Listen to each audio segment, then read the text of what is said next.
నమస్తే ISR 9 news కి స్వాగతం. చట్టం తన పని తాను చేస్తుంది. కక్ష సాధింపు మా విధానం కాదు. నారా లోకేష్. కార్యకర్తలకు మాట ఇచ్చారు, మిమ్మల్ని ఇబ్బంది పెట్టిన వాళ్ళ పేర్లన్నీ కూడా ఒక బుక్ లో రాసామన్నారు. ఆ బుక్ లో ఉన్న పేర్లు పనికి కల్పించబోతున్నారా? అంటే వాళ్ళు న్యాయం చేసే దిశగా లేకపోతే నేను మళ్ళీ చాలా స్పష్టంగా చెప్తాను.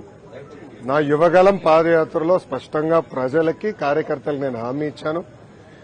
ఏ అధికారులు వైకాపా నాయకులైతే చట్టాన్ని ఉల్లంఘించి ప్రజల్ని తెలుగుదేశం పార్టీ కార్యకర్తలు ఇబ్బంది పెట్టారో వాళ్ళపైన ఎంక్వైరీ చేస్తాం.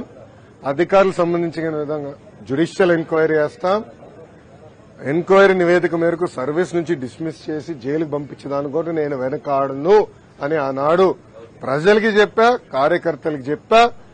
అది ప్రజలు ఒప్పుకున్నారు. అందుకే ఈరోజు ఎప్పుడు లేని విధంగా మనకు మ్యాండేట్ వచ్చింది. తప్పనిసరిగా ఇచ్చిన మాట, ఇచ్చిన హామీ నేను నిలబెట్టుకుంటాను.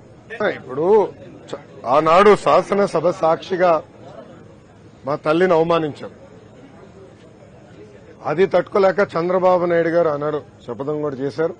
మళ్లీ ముఖ్యమంత్రిగా ఈ సభలో అడుగు పెడతానని ఆనాడు చెప్తాం జరిగింది. ప్రజలు అది గమనించారు. అందుకే ఇలాంటి మ్యాండేట్ మాకు ఇచ్చారు. మీరు ఈ ఎన్నికల ప్రచారంలో కానివ్వండి, గతంలో మేము అధికారంలో ఉన్నప్పుడు కానివ్వండి, ఎప్పుడు కుటుంబ సభ్యులు జోలికి వెళ్ళలేదు. వ్యక్తిగతంగా దొంగ కేసులు పెట్టి ఉన్న జైలుకు పంపించిన ఆలోచన మాకు గతంలో లేదు, ఇప్పుడు కూడా లేదు. ఏమైనా తప్పులు చేస్తుంటే